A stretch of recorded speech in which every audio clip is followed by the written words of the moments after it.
Regard sur l'actualité. Regard sur l'actualité. Au cœur du changement global. Bonjour à toutes, bonjour à tous. Le lynx ibérique est en passe d'être sauvé. C'est une grande victoire pour la science et une preuve qu'il est possible, avec du travail et de la volonté politique, de sauver et préserver des espèces proches de l'extinction.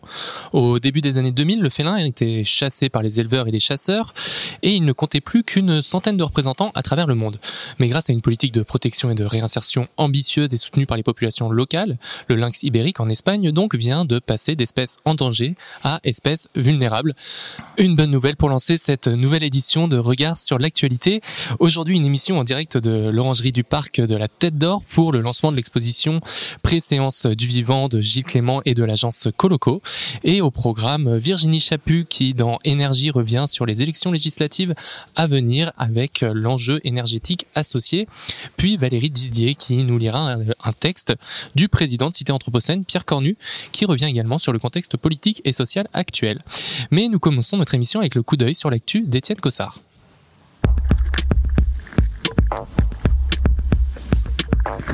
Regard sur l'actualité. Regard sur l'actualité. Au cœur du changement global. Alors Étienne Cossard, bonjour. Bonjour. Bienvenue, un grand merci d'être avec nous. Alors vous êtes professeur de géographie à l'université Lyon 3 et directeur du laboratoire Environnement Ville Société EVS. Alors vos recherches, elles montrent le rôle des pratiques paysannes dans la gestion des flux érosifs, c'est-à-dire la maîtrise de l'érosion des terres par les paysans, c'est bien ça ? Oui, tout à fait. Et alors, pour bien comprendre et rentrer un petit peu dans cette recherche ensemble, est-ce que vous pouvez nous expliquer l'intérêt écologique de ces pratiques ? Alors, l'intérêt écologique de ces pratiques est de pouvoir atténuer tout d'abord l'érosion des sols et donc de préserver une ressource qui est non renouvelable à l'échelle humaine, c'est-à-dire la ressource en sol. Quand je fais mon cours sur les sols et l'érosion des sols auprès des étudiants de licence, je commence toujours par dire que 1 mètre de sol, ça met à peu près 10 000 ans d'histoire, d'évolution pour atteindre cet état. Et donc, quelques centimètres de perdu, c'est peut-être pas très spectaculaire dans le paysage, mais c'est néanmoins une ressource non renouvelable qui est perdue et qui finit par altérer profondément la fertilité du sol et donc qui entrave le rôle de support de la végétation que joue le sol. Donc l'intérêt, il est surtout là-dessus, atténuer cette érosion des sols qui après finit par minéraliser en quelque sorte les paysages et altérer la biodiversité et la végétation en particulier. Parce que quand on parle d'érosion, du coup on parle de quoi concrètement ? Alors, le terme éroder, en fait, étymologiquement parlant, ça signifie ronger. Ça signifie perdre de la matière. Donc là, on est vraiment dans un processus qui, finalement, va excaver de la matière à partir du sol. Le sol, encore une fois, pensé ici comme le support de la végétation, comme ce subtil mélange meuble d'une matière minérale et d'une matière organique. Et donc, par le biais de l'érosion, cette ressource est rongée et donc perdue parce qu'elle est d'abord prise en charge par des processus notamment liés au ruissellement de surface, mais parfois ça peut être également le vent ou d'autres types de processus. Alors vous, dans vos recherches, vous partez de l'exemple de Mercuret, donc c'est un vignoble du Beaujolais, pour montrer l'importance des actions paysannes, la mise en place de microstructures dans l'entretien des terrains, afin de minimiser donc cette érosion des sols. C'est quoi ces pratiques exactement ? Alors ces pratiques, elles sont diverses et jouent, et ça plaira aux géographes, à différentes échelles. C'est-à-dire que d'abord, il y a des stratégies, on va dire, on pourrait qualifier d'intraparcellaires, c'est-à-dire vraiment le viticulteur qui, au sein de sa parcelle, va parfois enherber certains rangs de vignes pour atténuer l'émergence du ruissellement de surface qui prend en charge les petites particules de sol pour créer cet effet de perte que j'évoquais tout à l'heure. Donc on atténue ce caractère de rongement, je ne sais pas comment on pourrait qualifier ça. Donc des pratiques peuvent être intraparcellaires, typiquement l'enherbement des parcelles. Ça peut être également, et ça a été souvent invisible parce que ça ne se voit pas dans les cadastres, des structures, on va dire, interparcellaires, c'est-à-dire aux frontières entre deux parcelles. Il peut y avoir des haies, comme finalement on l'aurait dans un bocage un peu idéalisé, mais également toute une série d'autres structures, par exemple des chemins creux, des fossés, qui sont autant d'obstacles, plus ou moins fort sur l'organisation du ruissellement et qui empêche en fait la concentration des eaux de surface. Et donc ça empêche le ruissellement de prendre de l'énergie et donc ça empêche l'érosion de démarrer ou en tout cas d'être trop accentuée sur ces terroirs. Et ces pratiques, elles sont anciennes. Enfin, déjà peut-être pour contextualiser, quand est-ce que l'homme a compris l'intérêt en fait de limiter l'érosion tout simplement? Alors les prises de conscience en fait elles sont très précoces ça a été notamment très bien démontré dans la thèse de doctorat de Brian Chase qui a soutenu sa thèse à Lyon 3 il y a maintenant 1 an et demi. Et en fait on peut prendre comme exemple au-delà du cas viticole les terrasses agricoles qui dès la période antique ont été mises en place donc très largement autour du bassin méditerranéen. Et en Bourgogne viticole ou dans le Beaujolais, on s'est rendu compte qu'il y avait par exemple des systèmes de murs de pierre sèche qui avaient été mis en place dès la fin du néolithique et puis dès l'Antiquité et qui de toute évidence étaient organisés de telle sorte qu'ils atténuent ce ruissellement de surface. Donc les stratégies d'atténuation de l'érosion, elles sont très précoces et après elles ont évolué au fur et à mesure au gré alors déjà de l'évolution des techniques mais aussi des priorités qui étaient celles des viticulteurs. Parfois, on cherche à atténuer un aspect ou un autre. Et généralement, on s'est rendu compte que dans l'histoire environnementale du vignoble, il y a toute une série de cycles où, généralement, un peu comme par le biais d'une respiration, il y a des emprises agricoles, viticoles qui se mettent en place. Et dans la foulée, alors bien sûr, sur les périodes anciennes, on a du mal à savoir avec quel délai ça se met en place. Il y a en tout cas des stratégies de remédiation d'atténuation qui sont mises en place en fonction aussi des savoirs et des moyens de l'époque. Mais encore une fois, la première des stratégies de remédiation vraiment techniques qui a été mise en place, ça a été les systèmes, on va dire, de murs de pierre sèche ou de terrasses qui en fait créent des petites parcelles horizontales sur lesquelles en fait il n'y a pas d'écoulement, donc en fait sur lesquelles il n'y aura pas d'érosion, pour faire simple. Et si j'ai bien compris, vous expliquez que il y a une période entre les années 50 et les années 80, si on prend le cas de Mercurey, où on oublie un petit peu ce moment, enfin cette importance de limiter l'érosion, et c'est à partir seulement des années 80 à Mercurey qu'on reprend ces pratiques-là pour justement continuer à pouvoir faire de l'agriculture et du vin. Oui, tout à fait. C'est-à-dire qu'après la Seconde Guerre mondiale, et ça c'est pas que dans le cas de Mercurey, je pense qu'on peut vraiment monter en généralité autour de ce cas-là, il y a une véritable expansion viticole. Et j'ai envie de dire, dans beaucoup de terroirs agricoles, finalement, ce sont des choses que l'on observe. C'est-à-dire qu'il y a à la fois une extension spatiale, mais aussi une intensification des pratiques, généralement liée aussi à une mécanisation des pratiques. Et dans le cas de Mercurey, ceci a perduré effectivement jusqu'au début des années 80, vous avez raison. Et pourquoi cette date-là, en fait, je veux dire, comme souvent dans l'histoire environnementale, il y a des événements marquants qui interviennent. Il y a eu par exemple les crues de Vaison-la-Romaine ou de Nîmes respectivement en 1192 et 1988. Il y a eu la tempête Xynthia en 2010, etc. Et là, pour l'érosion des sols, sur le site de Mercurey, il y a eu successivement au début des années 80 deux vagues d'orage qui ont provoqué des crues turbides avec des effets tout à fait colossaux, à la fois en termes d'érosion, mais aussi des pertes matérielles très lourdes et des pertes en termes de récolte. Et ceci a fait émerger une prise de conscience très importante. Ce qui a créé une grande originalité là sur le site, c'est qu'il y a eu une véritable démarche collaborative des viticulteurs qui se sont constitués en syndicats et qui ont remembré totalement le vignoble pour laisser aussi la place à des infrastructures techniques permettant de limiter l'érosion des sols par le biais d'un système complexe de fossés, de réservoirs, visant à la fois atténuer le ruissellement et puis, quand il intervient, piéger les particules de sol pour pouvoir les garder avant qu'elles soient exportées très loin en suivant le cheminement des eaux. Et ces pièges, après, sont utilisés pour reprendre la terre et la replaquer là où elle a été perdue. Alors vous développez des outils, des méthodes pour bien analyser, comprendre les effets du ruissellement et donc de l'érosion. Est-ce que vous pouvez nous les développer un petit peu, qu'on comprenne mieux votre travail ? Alors, effectivement, il y a des démarches, on va dire, ce qu'on appelle de l'analyse spatiale, qui vise à comprendre comment l'organisation spatiale de certains objets. Quand je dis organisation spatiale, c'est en fait vraiment les agencements, quel objet est à côté de quel autre. Donc comment cette structure spatiale, cette organisation spatiale vient interférer avec le ruissellement érosif et donc les processus d'érosion. Donc là en fait ce que l'on a réalisé, c'est en fait un jeu de simulation où en fait on a pris le relief le plus brut pour voir comment normalement les eaux devraient s'écouler en fonction de ce relief, on va dire brut, et à partir de là, comment l'érosion pourrait être mise en œuvre. Et puis, ce modèle d'écoulement un peu brut, on l'a ensuite enrichi avec toute une série d'objets qu'on a inventoriés sur le terrain. Donc, par exemple, l'objet fossé, pour voir comment ça provoquait des déformations dans le cheminement des eaux. L'objet piège à sédiments que j'évoquais tout à l'heure, ou d'autres objets comme les haies. Et à chaque fois, on regarde les déformations qui sont imposées par ces différents objets, et on s'est rendu compte que ça aboutissait finalement à toute une série, alors ce que je qualifie de déformation, mais c'est presque une désorganisation du système érosif qui fait que les écoulements n'ont plus du tout la même énergie qu'elles avaient au préalable.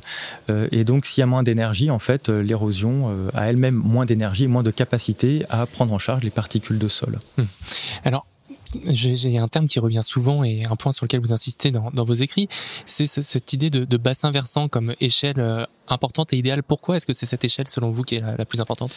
C'est une très bonne question. Donc, le bassin versant, en fait, c'est l'ensemble des terrains qui contribuent à l'alimentation de l'écoulement d'un cours d'eau. En fait, je vais commencer par une anecdote. En fait, il y a pas mal d'années, je réalisais un cours justement sur l'érosion des sols dans une école d'agronomie.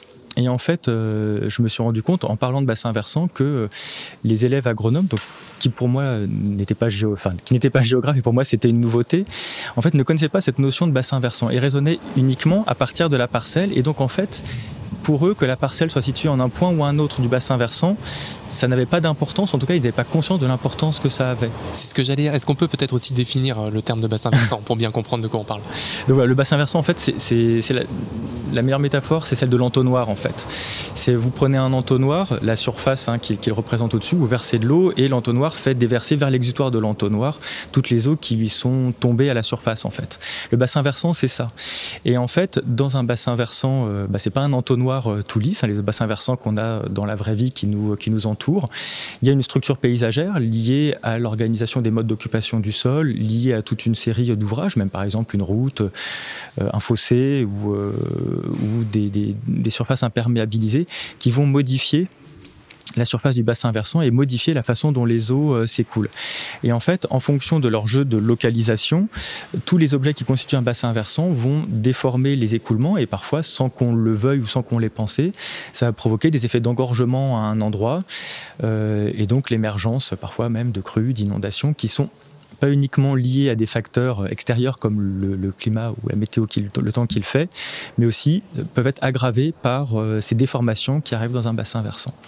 Et donc encore une fois, les parcelles qui sont affectées par une érosion, en fonction de là où elles sont dans un bassin versant, à l'abri ou à l'arrière d'une haie ou d'un fossé, ça va forcément avoir une influence sur ce qui se passe au niveau de la parcelle. Donc le bassin versant, c'est comme un champ de force finalement qui vient influencer ce qui se passe après au niveau des parcelles qui, elles, sont travaillées par les viticulteurs ou de façon générale par les agriculteurs. Et justement, c'est le sujet que je voulais aborder avec vous. On parle beaucoup donc des viticulteurs, des régions viticoles. D'un point de vue un peu intuitif et béotien, on se dit ok, il y a beaucoup d'érosion parce que c'est des terrains qui sont systématiquement en pente quasiment. Est-ce que vos recherches, vos études et la compréhension de l'érosion fonctionnent aussi dans d'autres contextes et comment est-ce qu'on peut la réutiliser, la réinterpréter sur d'autres contextes agricoles ?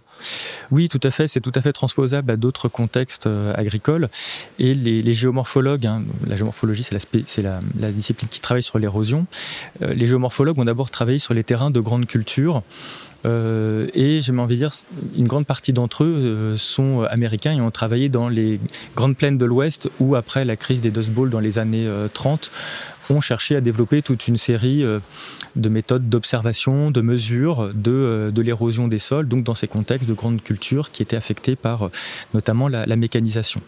En France, il y a eu beaucoup de travaux, notamment sur les grands plateaux du bassin parisien, affectés là aussi par la mécanisation, par par l'agrandissement des parcelles, qui sont autant de facteurs qui ont favorisé l'érosion des sols dans ces contextes de grande culture. Pareil, dans le bocage, finalement, il y a toute une équipe, notamment de l'Université de Caen, qui fait des travaux tout à fait similaires aux nôtres, qui travaille sur des secteurs dans le bocage normand ou le bocage breton et qui décrivent finalement des choses assez similaires à ce qu'on observe. Eux ont beaucoup des belles densités de haies notamment et montrent tout le rôle de ces haies pour désorganiser à l'échelle des bassins versants les flux érosifs et atténuer l'érosion. Alors vous nous avez parlé de l'importance écologique du maintien, en tout cas de la limitation de l'érosion des sols. Aujourd'hui en France et peut-être plus globalement en Europe et dans le monde, quel est le niveau de prise de conscience de ces enjeux-là et comment est-ce que vous voyez la situation évoluer ? Est-ce qu'on a plutôt tendance à préserver à limiter l'érosion justement ou est-ce qu'on a tendance à l'oublier ? Alors j'allais dire, tout dépend de qui on parle. En tout cas, au niveau du grand public, c'est certain que l'enjeu du sol, de mon point de vue, il est très largement sous-estimé, à la fois en termes d'importance et en termes d'enjeu.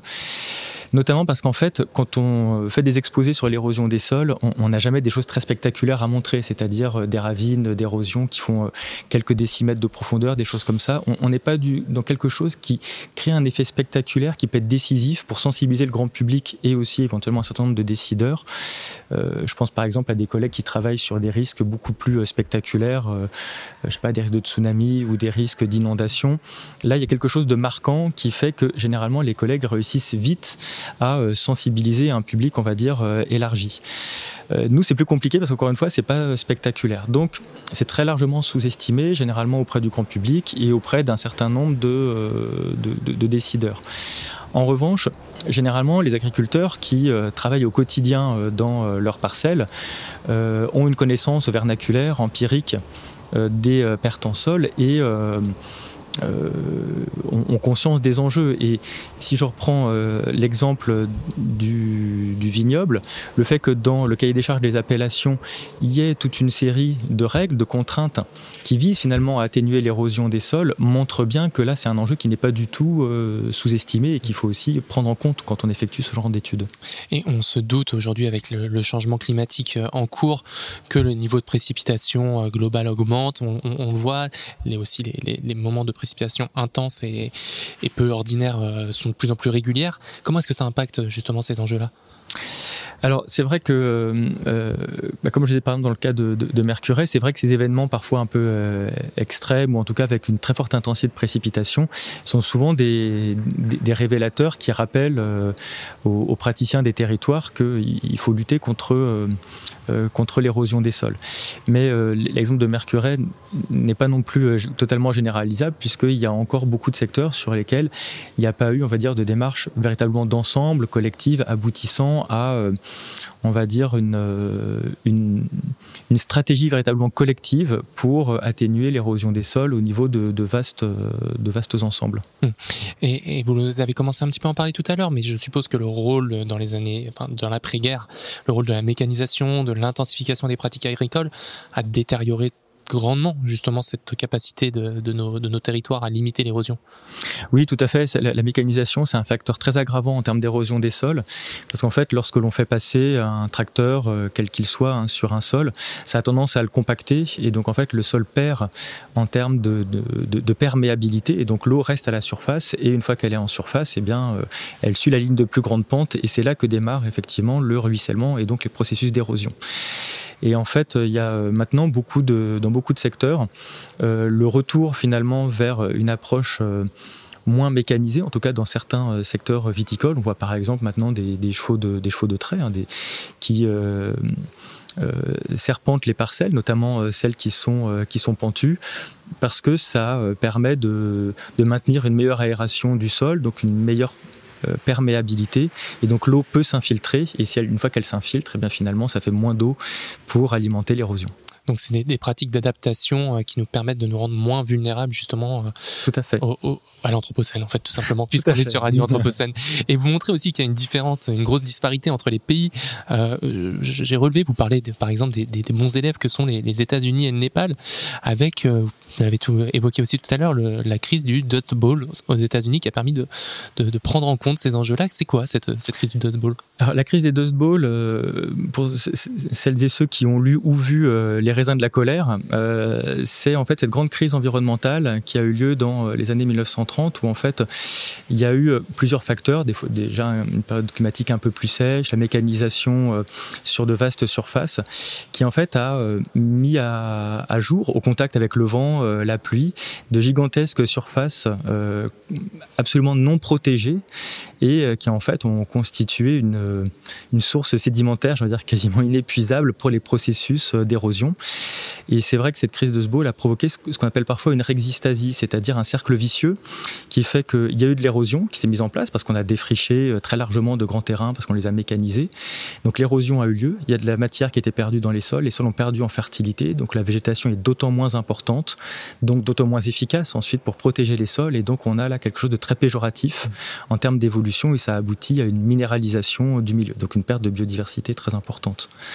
Et donc aux États-Unis, il y a eu très tôt des travaux d'Américains, notamment un géomorphologue célèbre qui s'appelle Vish Meyer, qui a modélisé l'ensemble des processus d'érosion, et ça a permis de bien comprendre, je pense, les facteurs qui aboutissent à une exacerbation de l'érosion des sols. Et donc très tôt, les Américains, fondés sur les travaux de Vish Meyer, ont développé des stratégies comme par exemple cultiver non plus dans le sens de la plus grande pente, mais en suivant les courbes de niveau, c'est-à-dire en créant de multiples petits obstacles à l'écoulement des eaux. On a peut-être tous en tête des images que l'on voit sur des paysages agricoles américains avec ces très belles bandes multicolores correspondant à différents types de surfaces agricoles qui épousent bien les courbes de niveau. Donc c'est joli sur le plan paysager, mais surtout c'est très utile pour atténuer l'érosion des sols.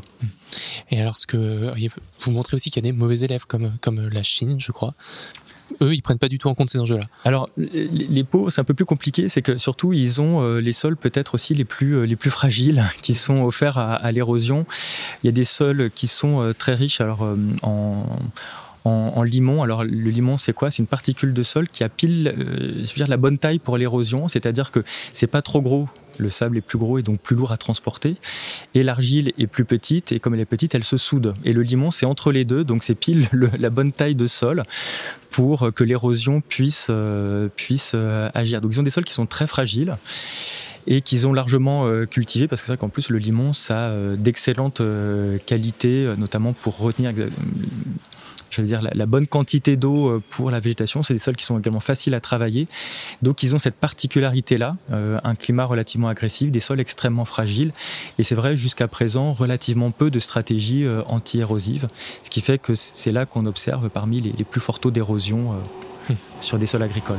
Alors Étienne Cossard, ce que montrent également vos études, c'est la capacité des sociétés paysannes à s'organiser pour gérer donc durablement leur territoire, pour l'entretenir et le maintenir.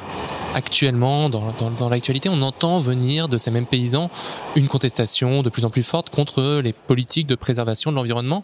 Comment est-ce que vous comprenez, vous, ce ras-le-bol paysan ?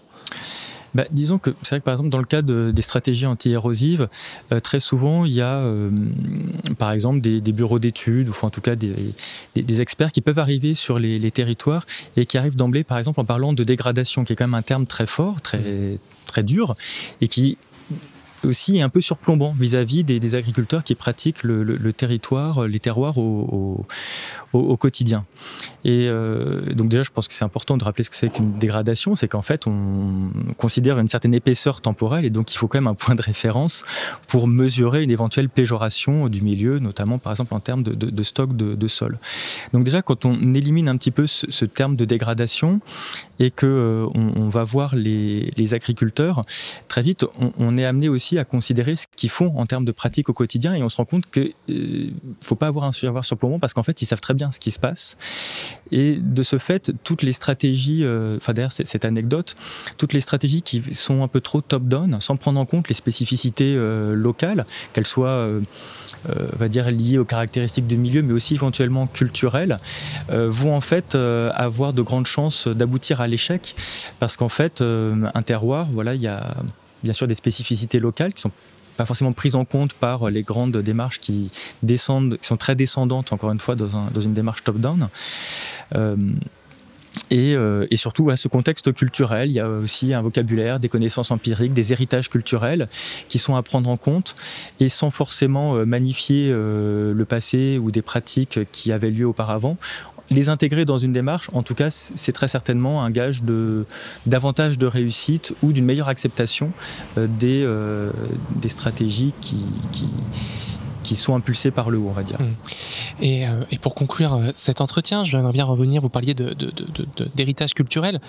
Vous parlez dans votre article, vous dites « L'organisation paysagère peut refléter ce à quoi, dans l'environnement, les sociétés attribuent une valeur et ce à quoi ils portent une attention particulière. » Alors moi, si j'extrapole un petit peu, quand on s'intéresse au système agricole dans leur ensemble en France, on voit quand même de l'agriculture intensive un peu partout. Ça signifie que nos sociétés, elles ont porté et attribué de la valeur à quoi, selon vous ? Voilà, c'est une question qui est pas. C'est une question qui est pas simple. Bon, je pense que déjà aussi, ça signifie qu'il y a eu des stratégies, on va dire, un appel du gain finalement, qui clairement est intervenu à certains moments. Et ça, je pense qu'il ne s'agit pas de juger qui que ce soit, mais c'est tout à fait logique qu'à certains moments, il y ait eu une forme d'appel au gain qui a pu inciter les uns et les autres à avoir davantage de terres ou à intensifier les usages qu'ils en faisaient. Eh bien, Étienne Cossard, merci beaucoup. Je rappelle que vous êtes professeur de géographie à l'Université Lyon 3 et directeur du laboratoire Environnement Ville Société à EVS. Alors, c'était une question piège, mais c'est pas la dernière parce que vient se joindre à nous, à notre micro, Lou Herman pour son questionnaire Anthropocène. Bonjour Lou. Bonjour. Alors, c'est à toi pour ton questionnaire, je te laisse le présenter. Donc, bonjour Étienne Cossard. Bonjour. On vous libère bientôt, mais avant, on finit par un petit format qu'on aime bien, qui s'appelle le questionnaire Anthropocène. C'est une version librement revisitée, raccourci du questionnaire de Proust. Le questionnaire Anthropocène, c'est 6 questions courtes que vous allez découvrir tout de suite. Vous m'inquiétez. Oui, vous avez raison, pas d'échange, juste vos réponses. On commence ? Allez, on commence. Qu'est-ce qui vous donne de l'espoir pour l'avenir ?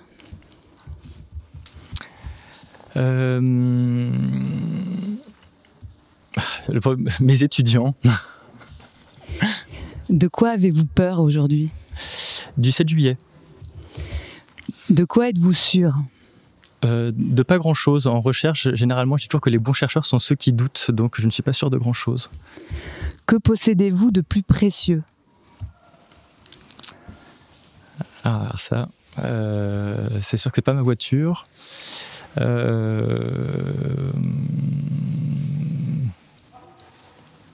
là là. Mon compagnon. De quoi dépendez-vous ? Du collectif, des autres.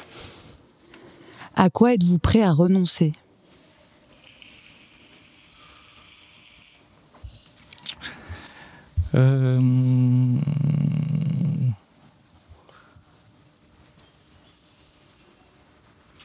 Alors là, à quoi je suis prêt à renoncer ? Vous me mettez la pression. Ah non, il n'y a pas de pression. On peut passer si vous préférez. Je suis prêt à gagner un peu moins et à travailler mieux. Et la dernière, c'est bon, on y arrive. Que faire maintenant ? Que faire maintenant ? J'ai envie de dire, mais du coup, ça revient, c'est trop redondant avec une réponse précédente. J'ai envie de dire, faut voter. Mais j'ai envie de dire, faut observer le monde qui nous entoure pour le comprendre. Et je pense comprendre qu'il faut, qu'on est en contexte d'urgence climatique et qu'effectivement, il faut écouter ce qui se fait dans nos laboratoires pour agir au plus vite et continuer à former nos étudiants. Et donc là, c'est peut-être une synthèse de finalement plusieurs de mes réponses. Merci beaucoup, Étienne Cossard. Merci à vous. Étienne Cossard, merci beaucoup. Lou Herman également. Nous, on fait une petite pause et puis on revient tout de suite dans Regard sur l'actualité.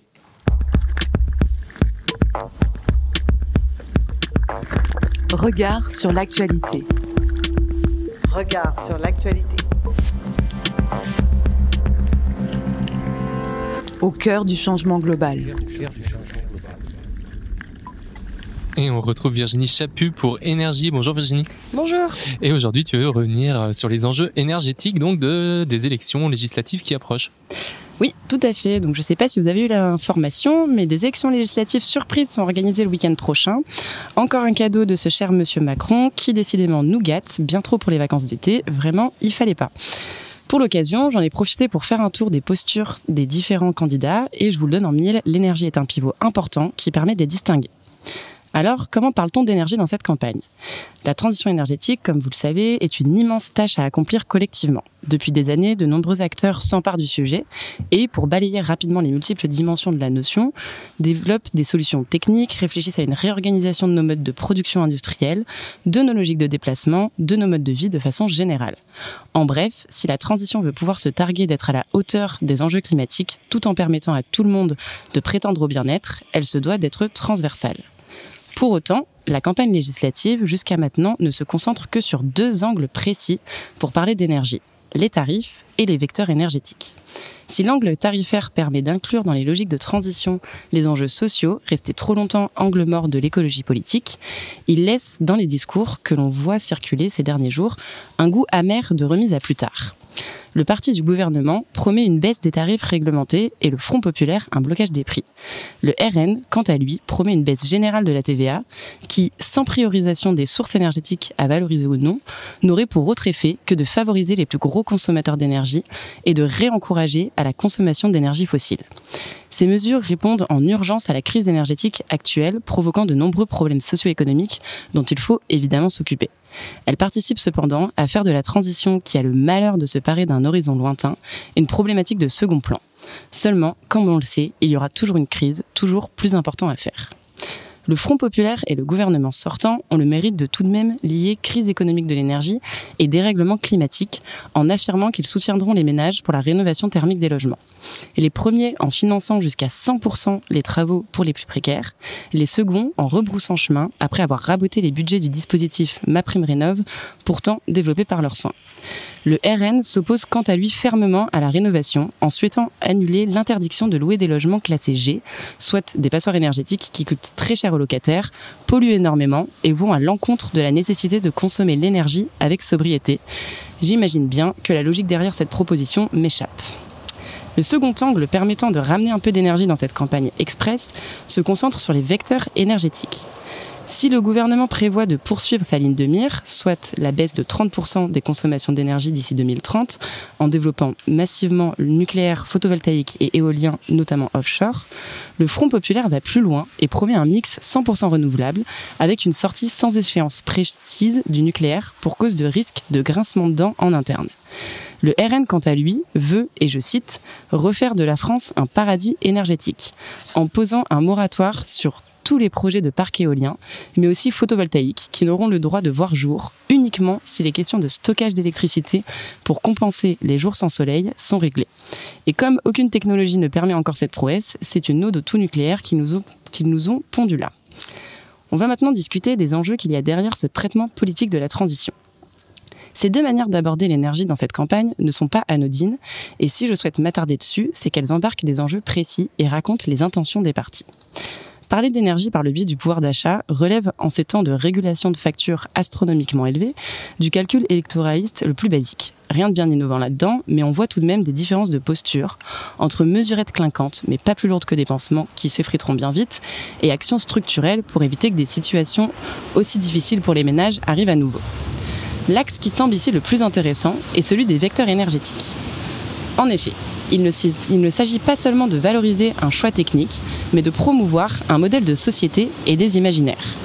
Si la généralisation de l'électricité, à la fin du 19e siècle, pavait le socle d'une société qui allait pouvoir vivre la nuit et faisait miroiter sous chaque ampoule clignotante l'ère sans précédent du progrès technique, les choix énergétiques que l'on fait aujourd'hui nous susurrent aussi des promesses dessinant les contours caractéristiques des valeurs qui structureront les années à venir. Le gouvernement, en bon craquette de la croissance et du progrès, nous propose, en développant massivement des énergies renouvelables et en rénovant le parc nucléaire, mais aussi en valorisant l'usage des nouvelles technologies, de prendre en considération l'environnement, mais pour pouvoir continuer à produire et consommer. En effet, la promesse ici est de ne pas avoir besoin de changer nos modes de vie grâce à de nouvelles technologies. Un programme certes très alléchant, mais trop beau pour être vrai.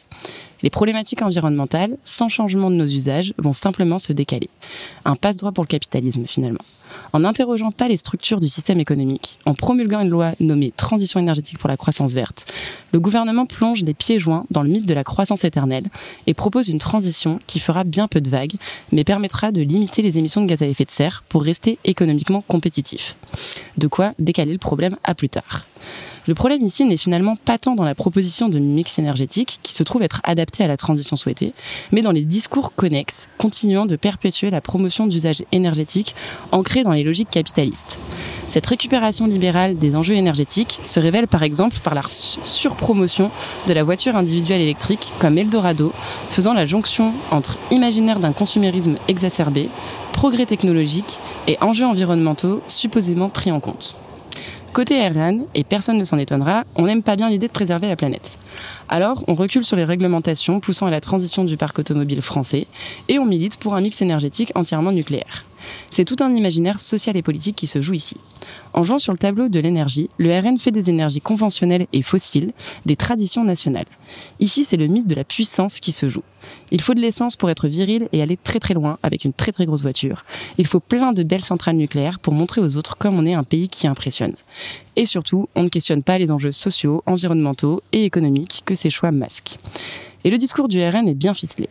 C'est une hiérarchisation des urgences qui se joue ici et une éludation complète de la question environnementale. Le RN se présente ainsi comme rempart aux injonctions et aux réglementations de supposés idéologues du climat qui ne sont là que pour embêter le monde. On en reparlera dans 30 ans du coup. Cette approche de l'énergie, par la puissance, flatte finalement les lecteurs en le faisant passer pour défenseur d'une posture immobiliste, qui rejetterait tout changement. C'est la liberté de confort et de consommation que le parti se propose de sauver ici, et tant pis s'il fait 50 degrés dans 20 ans, ça aura valu le coup. Le RN participe ainsi à construire deux images opposées autour de l'énergie. Celle d'un monde progressiste, régi par les supposées lubies de technocrates citadins, et celle d'une société ignorant les enjeux auxquels elle doit faire face, au profit d'un traditionnalisme mortifère. Côté nouveau Front populaire, enfin, la ligne promue est celle de l'écologie sociale et radicale. En se calquant notamment sur les dernières grandes campagnes militantes, contre la 69 ou les méga-bassines par exemple, et en proposant en mesure phare une rénovation massive des logements, le mouvement promeut une transition qui remet en son centre les revendications citoyennes. La transition énergétique est ainsi repolitisée et débarrassée de ses habits technocrates. C'est ici l'imaginaire militant et activiste qui est embarqué. L'énergie est un objet de lutte dont les citoyens doivent se saisir. Si on salue ce basculement social de l'approche de la question énergétique, reprise aux mains du marché pour en saisir justement tous les enjeux sociaux et politiques, on est forcé de souligner le risque d'une nouvelle forme de dépossession des citoyens sur la thématique. On pourrait en effet parler d'une forme de professionnalisation de l'activisme qui s'éloigne quelque peu des logiques de convivialité promues par Ivan Illich comme condition au déploiement d'une transition écologique et énergétique véritablement démocratique. Pour cela, il ne suffit pas de promouvoir une société laissant la place à la parole militante, mais d'aller encore plus loin en permettant une montée en compétence de tous les citoyens pour que chacun puisse appréhender les enjeux énergétiques et participer à la co-construction d'une transition juste et ambitieuse pour toutes et tous.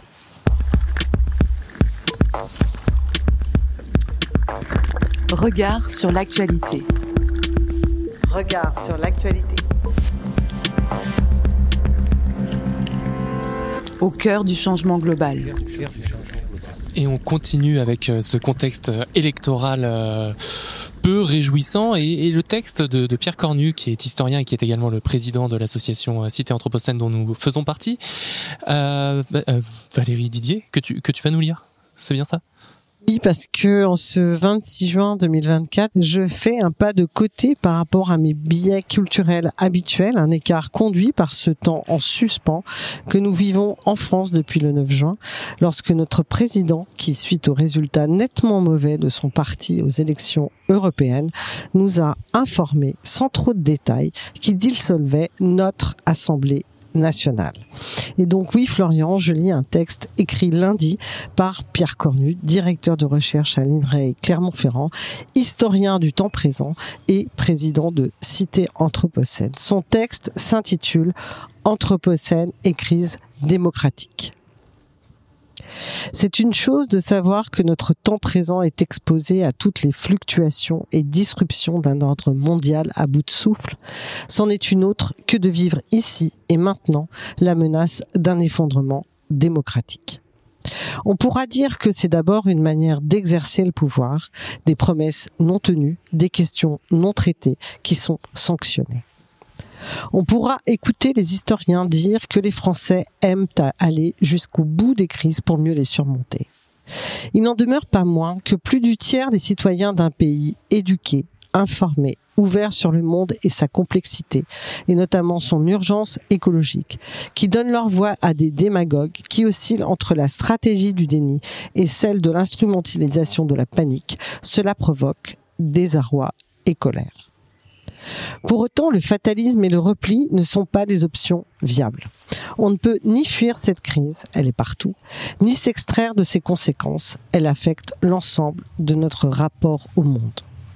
On ne peut davantage attendre qu'elle passe, car il n'y aura plus de lendemain heureux possible, voire de lendemain tout court, si l'action nécessaire pour sauver le monde du réchauffement climatique et de l'extinction de la biodiversité n'est pas entreprise dans les plus brefs délais, à la plus large échelle et de la manière la plus juste et la plus inclusive possible.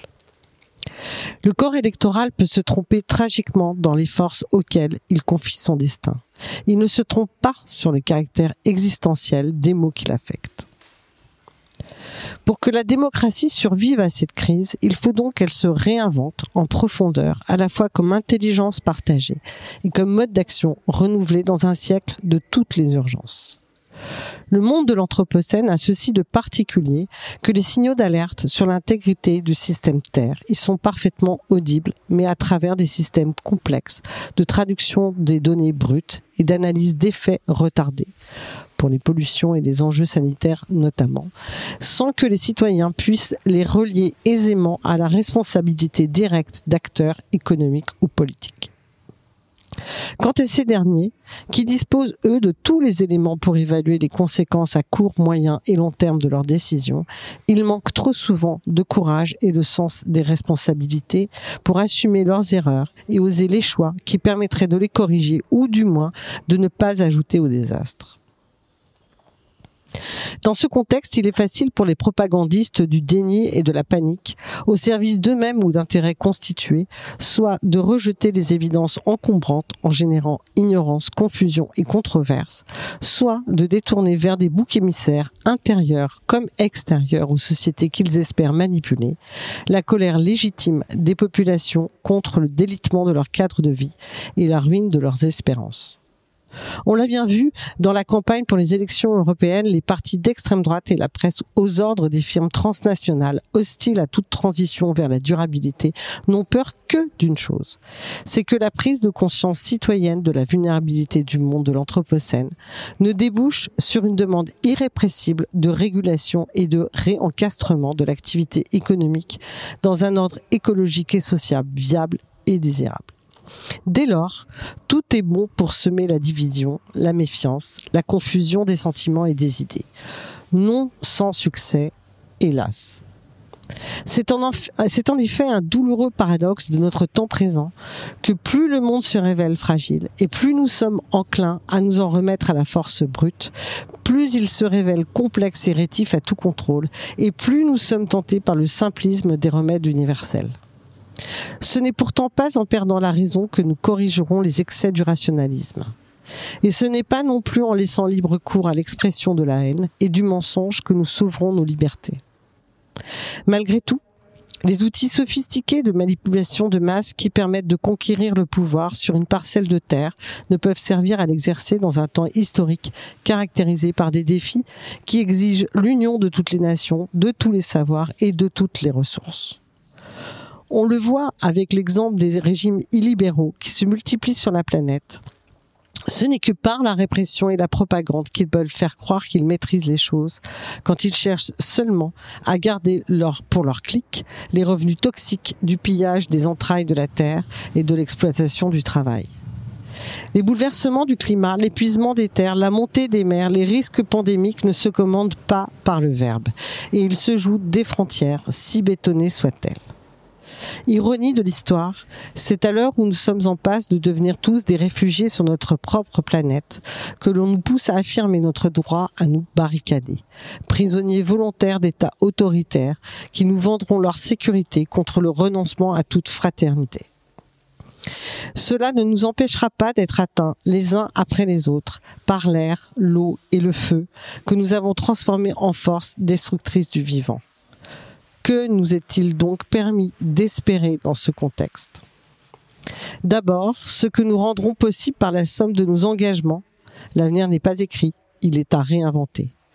Mais seuls, avec nos inquiétudes comme avec nos fragiles certitudes, nous ne sommes rien. La complexité du monde anthropocène n'est pas une figure de style. Elle est une réalité vertigineuse.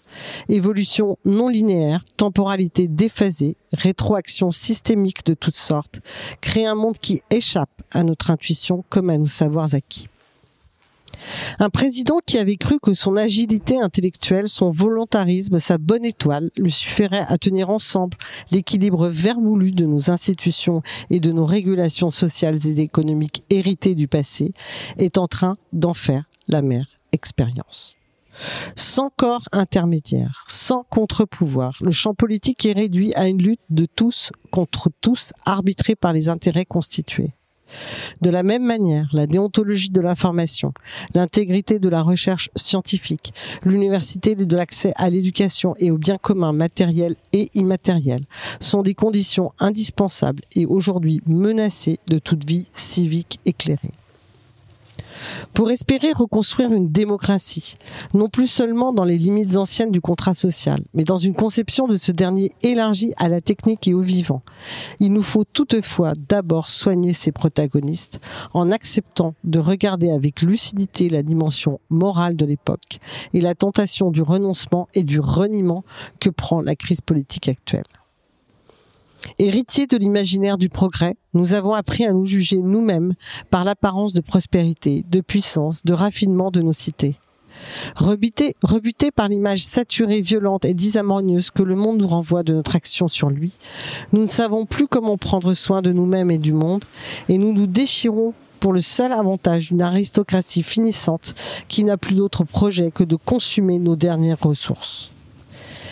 Cabossés, isolés, dévalués par l'évolution maladive du capitalisme tardif, nos vies nous apparaissent à la fois comme le dernier bien à défendre et comme ne valant pas mieux, justement, qu'une lutte pour la vie. Comment réapprendre à prendre soin de nous-mêmes et de la cité anthropocène ? Tout d'abord, en nous rendant capables de réunifier connaissance et action dans une discipline collective fondée sur un certain nombre de vertus oubliées dans le règne de l'efficience et de la performance. Celle de la fiabilité, de la loyauté, de la responsabilité comme force de résistance à la désagrégation du lien social et de nos connexions à la nature. Dans un temps de violente fluctuation, c'est d'endurance et de constance que l'on a besoin, non pas bornée et aliénée, mais instruite et réflexive. On ne reconstruira pas un contrat social et naturel en divisant et en détruisant, mais en intégrant et en bâtissant dans de nouvelles formes de délibération démocratique, ouvrant sur une réunification du souci de soi et d'autrui dans le partage du commun. Ce n'est pas en quelques jours que ces défis seront relevés, et nous aurons sans doute de durs moments à vivre. Mais l'effondrement de la démocratie n'est pas écrit. Il est en notre pouvoir de le conjurer. Merci Pierre Cornu.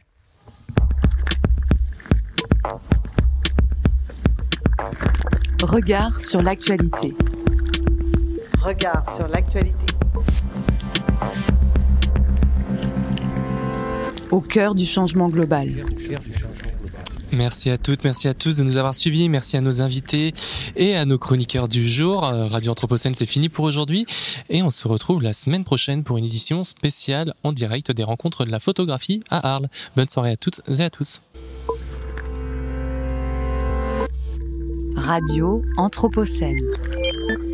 À l'écoute du changement global.